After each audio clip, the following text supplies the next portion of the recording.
Bluegrass Jam Along is proud to be sponsored by Collins Guitars and Mandolins, each and every one built from the sound up in Austin, Texas.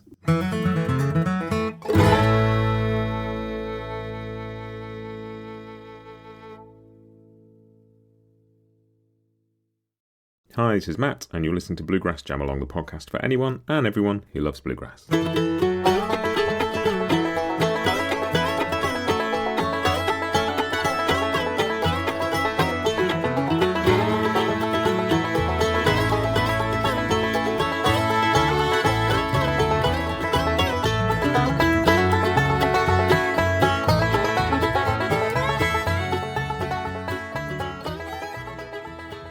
Hey everybody, welcome back to Bluegrass Jam Along. I have an interview for you, and it is with Maddie Denton, the fiddle player in East Nash Grass, one of my favourite bands at the moment.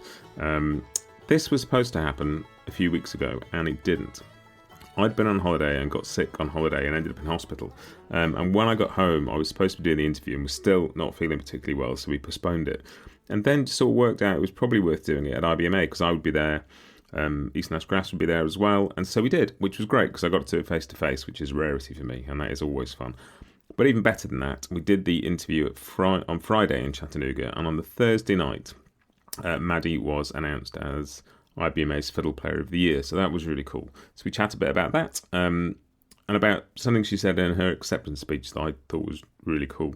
We also chat about her bandmates and some wider sort of collaborations with people like Brendan McMillan, Christian Ward as well, and just that sense of kind of team spirit amongst the band and their community. I also got to see them play a full set for the first time, which was amazing. It was just a really cool chat. I really enjoyed this one. So I'm going to let you have a listen to my conversation with Maddie Denton. Just to warn you, there are a few loud noises at the end of this one. We recorded it in the convention centre in Chattanooga with World of Bluegrass going on in the background, and there's a bit of clatter at the end. It is just the staff moving tables around.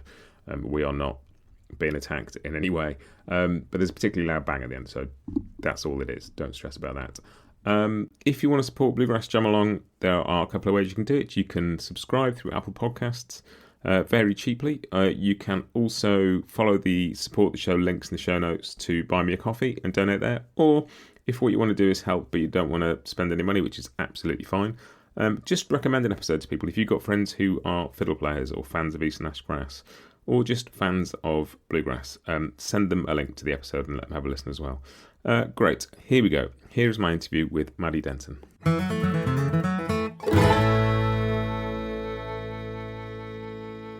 Maddie, welcome to Bluegrass Jam Along. It's great to have you here. Oh, it's so wonderful to be here. Thanks for having me.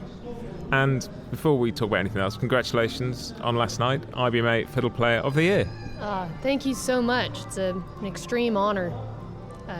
Just to even have my name up there with those giants. And then to win it was just, I don't know what to make of it. It felt like a real night of the fiddles with Michael and Jason winning so much, and it was like a glorious thing, wasn't it? It was. I was pleased. They were sitting behind us, and they just pretty much carved a path up the carpet to continue accepting awards for their wonderful music they've put out this year. So we had a couple of East Nash Grass guys on that record. Harry Clark and Corey Walker provided some mandolin and banjo for that record, so we're proud of that too. And you said something really beautiful in your speech, essentially about people trusting you with their music, which I thought was a lovely thing because, like, you see awards ceremonies and some other, like, maybe more commercial genres of music, and it's like people are like, yeah, I'm great, well done me. And there was something really beautifully humble about just thanking people for trusting you to play their songs. Well, it means so much to me that that people would, everybody's got something that they want to do in their head. And you gotta have people to help you get what's in your head out into the world.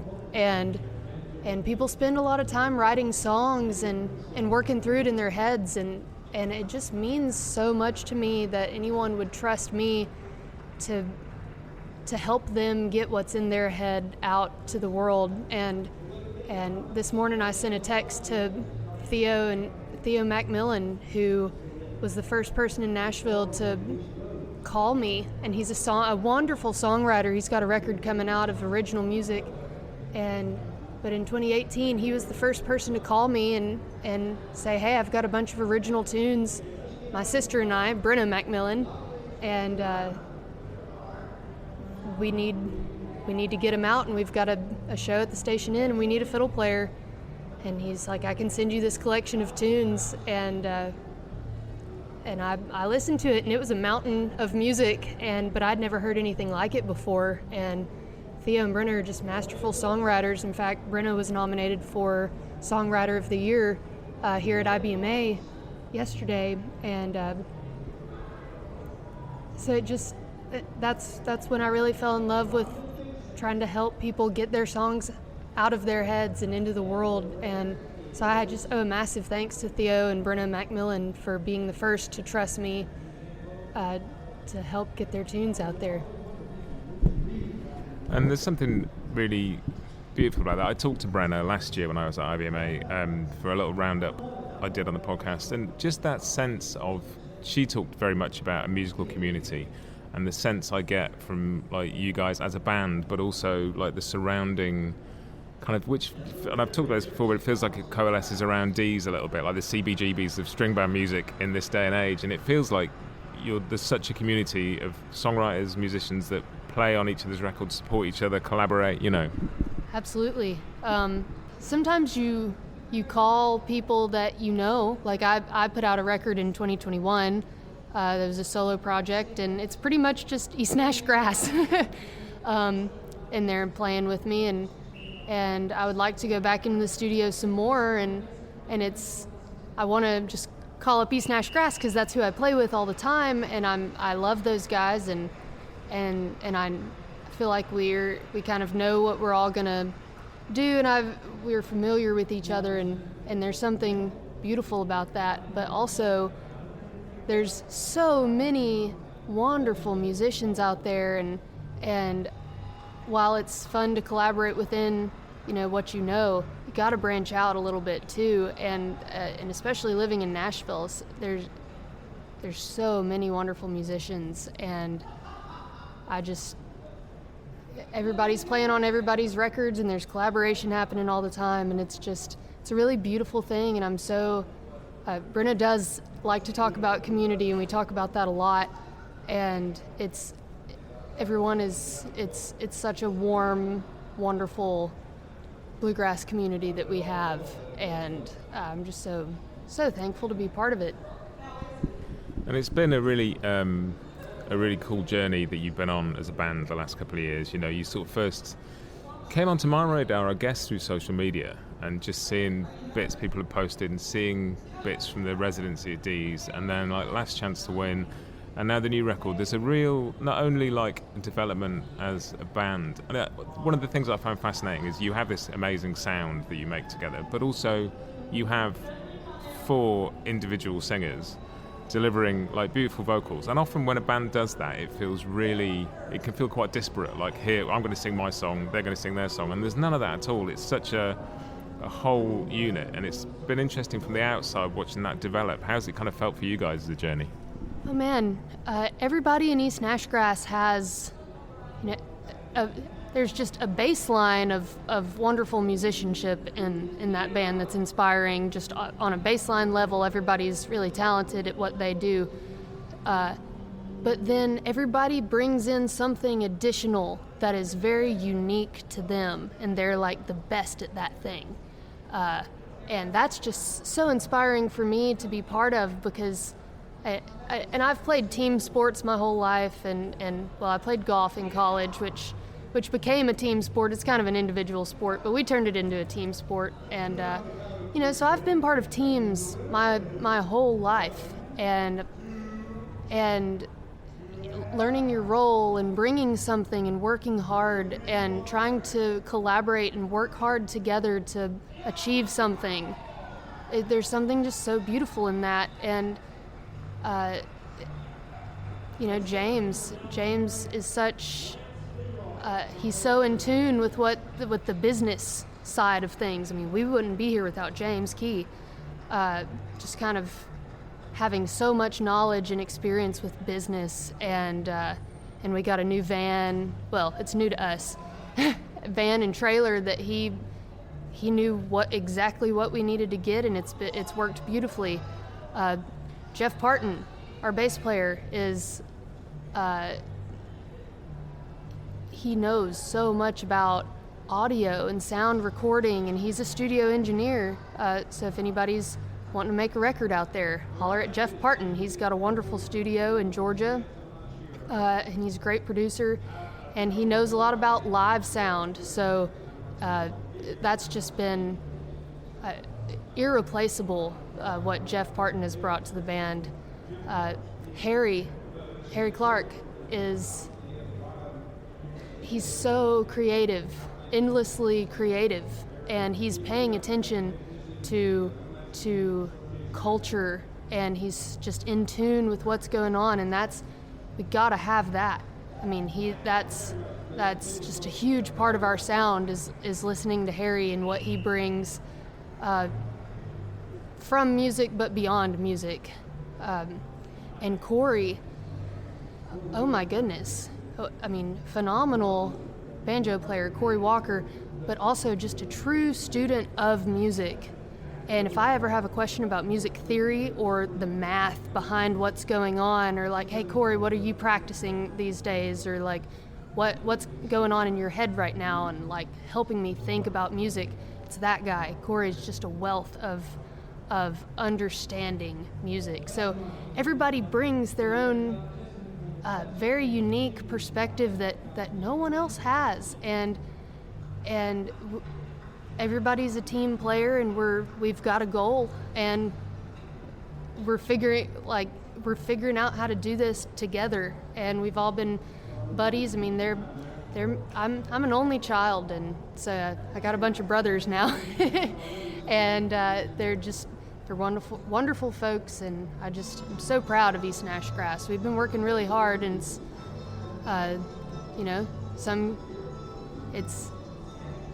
it's just been a wonderful journey.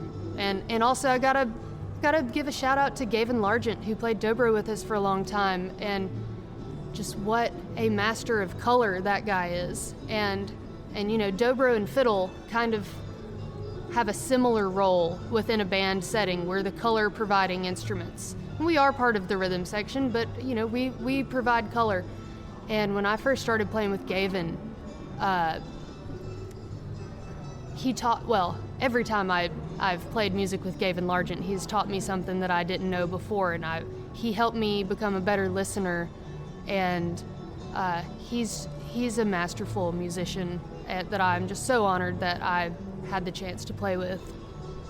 And Gavin's still on the new record, obviously, and that is, it feels like it really builds on Last Chance to Win, and it's fast because it brings so much other stuff into the mix, like whether it's subject matter or kind of a willingness to approach something differently, and contributions from other people outside. So obviously Brenna was part of this record as well, but you guys now have a tradition of collaborating with Christian Ward, who is a great songwriter, who's Yeah, Christian and Harry and Corey have been writing a lot together, and they have been working on a record of original songs, 100% original music, and that record's on the horizon. So everybody out there be looking for the Ward, Clark, and Walker project. But Christian has become a huge part of our sound, and I just need to say about Christian that I don't think he was even made it to the second ballot for Fiddle Player of the Year, which he is so good at fiddle. He's a wonderful musician, but especially he's one of my favorite fiddle players, and the list goes on of fiddle players that I could just talk about that have inspired me so much every time that they play. But Christian's one of them, and I'm so happy to have him be such a huge part of our record, even if he's not playing fiddle on it. And that's another thing. It's like he's willing to trust me to help get those songs out to people, and that just means so much. But Harry and Christian and Corey have really been writing a lot of songs, and Christian has a cut on the new record with James, Following You, one of them that I sang. That was Christian and James. So Christian's got a mark pretty much all over this record and Last Chance to Win. And songs are so important. And I think a lot of times in bluegrass music, the songs get overlooked and the subject matter gets overlooked.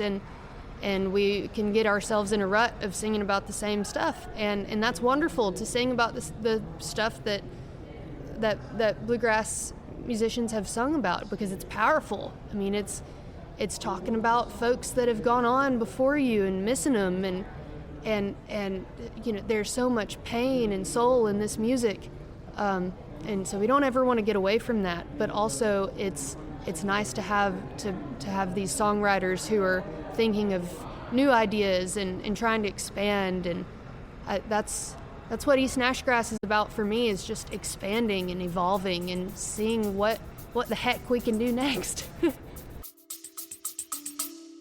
We'll be right back with you just after this. Bluegrass fans, don't miss your chance to visit the Collings Guitar Booth at IBMA World of Bluegrass, taking place for the first time in Chattanooga, Tennessee on September 16th through the 20th. Get hands-on with the latest Collings acoustic models, compare different voicing and tonal characters to find your fit, interact with the Collings team, and even jam with the many world-class Collings artists that frequent the show. You might even bump into me, because I will be there visiting the Collings team while I'm at IBMA. Visit worldofbluegrass.org for more information. Well, and it feels like as a sound you are firmly rooted in tradition, but also like thoroughly fresh at the same time. It feels like a very alive thing, and it's one of the most joyous things about listening to you guys. Oh, thank you so much. Well, I would like to think that we pay attention to what's going on. We all love music so much. I don't want to speak for everyone, but I know that it's true. We grew up doing this and playing music, and we want to pay attention to what's going on, and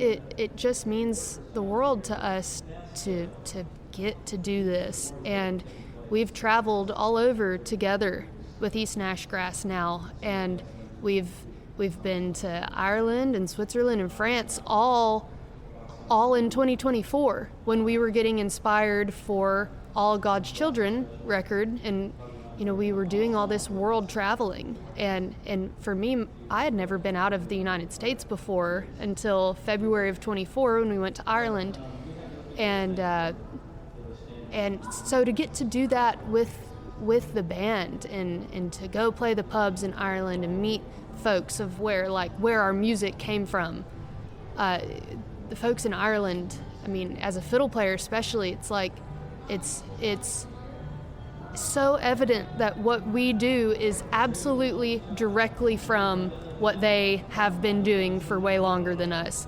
And bluegrass is also inspired by jazz, and a lot of us like to listen to jazz as well. So, but to go actually to Ireland, where our kind of mountain music came from, and to see that rich history and tradition that inspired and informed everything that we know about bluegrass in the United States. That was so powerful for all of us to witness, and then to go to Switzerland and France. We've been doing all this kind of well, not all of this world traveling, but we've traveled a little bit, and I think that inspired a lot of the songs on All God's Children. And we've got a tune that Brenna brought. It's the last tune on the record. It's called "Jump Through the Window." That's a traditional Liberian folk chant. And Brenna was aware of this chant because she has some siblings from Africa, and they introduced her to this music, and she has this rich knowledge of African music. And she was like, "Maddie, I think I have this idea, and it's not really bluegrass, but maybe we could turn it into something." So she and I sat down and worked it out for a bluegrass arrangement. And I said, I think East Nash Grass would probably love to have this. How would you feel if I showed it to him? And she was like, "Wow, that would be amazing." So we didn't really get songwriter credits on there because it is traditional, but we just arranged it for, and we messed around with it a little bit and added some stuff, but made it our own. But in traveling and we've seen some beautiful things on the road. We've also seen some horrific, gruesome, terrible things on the road as well that kind of make you wish that you had never left the house and you could just crawl up under the blanket and not ever think about it. And being on the road is hard, and I think we've just had so many life experiences together at this point as a band, and we tried to pour that into I don't know that we really tried to do anything. It just kind of came out in the record and the songs and in the writing and in the performance. And yes, Gavin was absolutely on that record on All God's Children, and his contributions were of a huge magnitude. I mean, he's great. And it's definitely not a gospel record. And I think this might even come with some of the material I got when I was sort of researching for this, but I think there's something in there about the fact that it's not a gospel record. There's a very spiritual kind of element to the music, and it's like you were saying that it's also not a record of travelling songs, but it feels like there's a lot of journey in the songs as well, and that spiritual element, even though it's not explicit necessarily, feels very there. Right. Yeah, that's a nice observation. I love to get that feedback, because it is about connectedness and journeys. I mean, we're all here for just a short time, and it's everyone's on their unique journey themselves, and then they're on journeys with others, and journeying is just so prevalent as part of the human experience. And I don't know, we don't ever really go into records like with a theme in mind, or like we want to write a record like this. It just kind of happens that way, and everybody brings songs that they've written or that they like. Get Along, Little Yearlings. That's an old cover. That's Jimmy Driftwood, and James found that and said, "Hey, this is Jimmy Driftwood. That's Arkansas. Harry, you ought to sing this one. Let's try it." And that song has gotten a lot of positive feedback. It's not an original, but it's one that you have to kind of dig around a little bit to find. And I thought Harry did a magnificent job with that. And so we're just playing a lot of music together and seeing a lot of places together, and it just comes out in the music. Seems pretty naturally to come out, and we didn't have a plan. Well, our first record, the self-titled record, we put that out in 2021. It was kind of a COVID project, and we just threw a bunch of songs together on that, and and Last Chance to Win felt like our first kind of like team effort. I mean, the first one was a team effort too, but Last Chance to Win had a little bit more direction, I felt like, and again, we didn't plan for that one either. It just kind of it fell into place. We were all getting into old time music at the time, and I was listening to a lot of Bruce Molsky and Tatiana Hargraves and Sammy Brayman, and like just trying to get new ideas, new old ideas, and things just kind of come together. We all trust each other. That's a huge part of East Nash Grass, is that we all trust each other, and if somebody has an idea, we're going to listen. And because everybody's so creative and so musical, and I could go on and on about what an immense honor it is to work with the guys of East Nash Grass.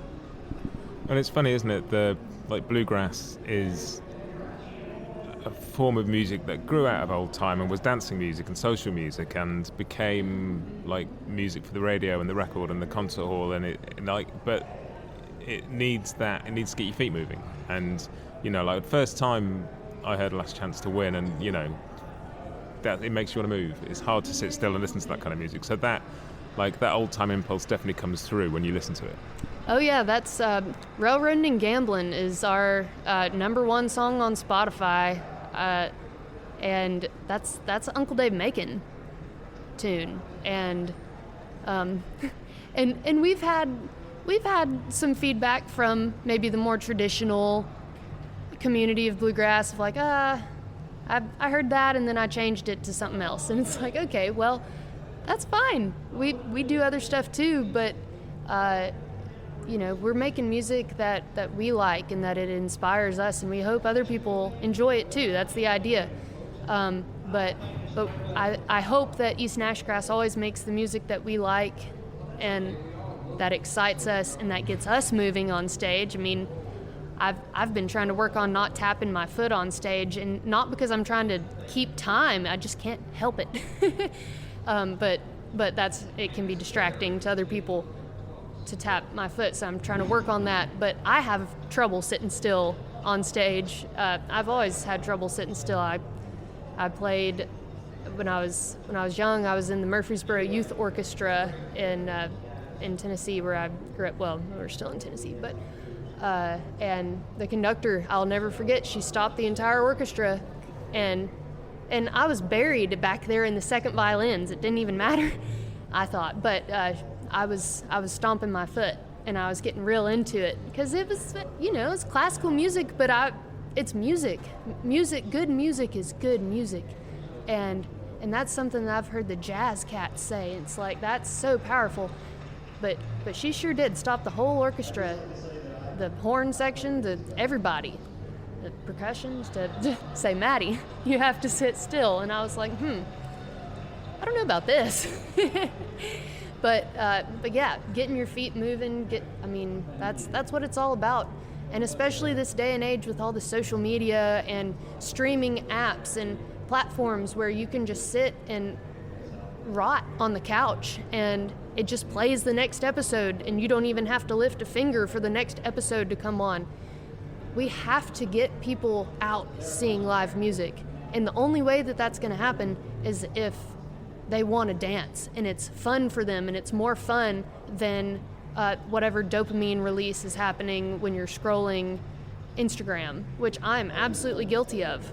And we've got to get people out to live shows, and that's something that you, of course, have to give a huge just nod to Billy Strings about. And people have asked us, because East Nash Grass was up for Entertainer of the Year last night at the award show, and Billy Strings is the Entertainer of the Century. Like, how do you feel to lose to Billy Strings for Entertainer of the Year? No one's losing here. I mean, Billy Strings is just, he has skyrocketed and he's taking bluegrass with him, and that means so much. And he's been here hanging out and walking around, and he clearly loves the music. I mean, his keynote address was beautiful. What a guy. Yeah, and it's one of the things that I love is that award is called Entertainer of the Year, because it recognises all those things you just talked about. Like in other awards ceremonies, it might be like Act of the Year or Band of the Year or whatever, and that's all fine, but the fact that it retains Entertainer, and there's that element of like Del McCoury Band's won that award, like Billy's won that award, you guys rightfully up for that award last night, and I love that it's a little linguistic thing, but things like that matter, and it acknowledges that it's not just about record sales or publicity, or it's about putting on a show and getting people wanting to go out and see live music. Absolutely. And it really is hard to compete with these like streaming platforms and like Hulu and Netflix. And I'm guilty of this. I travel for a living and play music, and sometimes it's so tempting to just want to sit on the couch. But that we can't be doing that. We've got to continue to evolve as humans, and it's important for people to come out and listen to live music and support art and creativity and uniqueness, and that's just so monumentally important. And Billy, anybody out there, if you've had a chance to go see a Billy show and you haven't done it, please do yourself a favor and go watch Billy Strings. It is more, while as an instrumentalist myself, of course the music is so important, but the thing to me that makes Billy Strings so special is he knows how to connect with his audience. He knows what they want to hear. He gives it to them, and he performs night after night. I mean, he played a show the evening that his mother passed away, and that's superhuman, is what that is.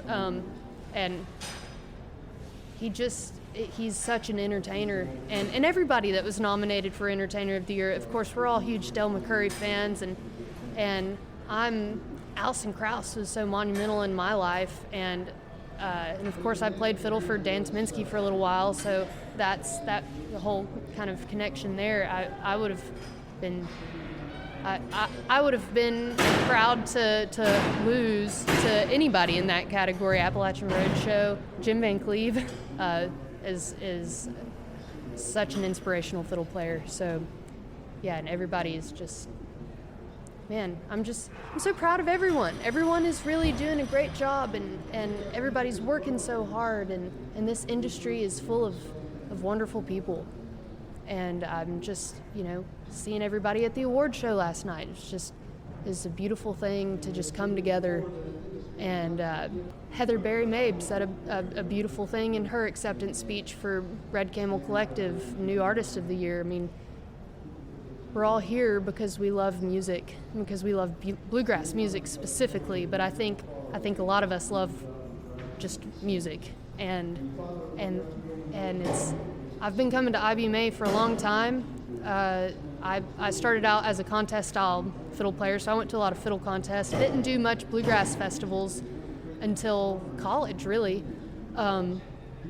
Didn't really play much bluegrass, and I actually have to give a special shout out to Megan Lynch Chowning at this juncture for teaching me how to play bluegrass, because I couldn't figure out how to play in the key of B, and no matter what I tried, I couldn't wrap my brain around that, and she found a way to explain it to me in a way that made sense, and then that was what I needed. So Megan was the catalyst for me to even be here playing bluegrass music. Yeah, it's all beautiful. It's all beautiful, and just being here as somebody from kind of outside of the immediate bluegrass community, you feel all that when you step into it, and it's like you feel the community and the kind of collective spirit, and everybody's here for the same thing. And I'm really looking forward to seeing you guys play later. I haven't seen a full set yet, and so I'm very much looking forward to that. But thank you so much for taking the time to talk to me today, and congratulations again on the award last night. Thank you so much. I would talk for hours, really, because I love it so much. I love bluegrass. I love this community. I love the fiddle the most. Fiddle's very cool. So thanks for having me. It's been great. Thank you.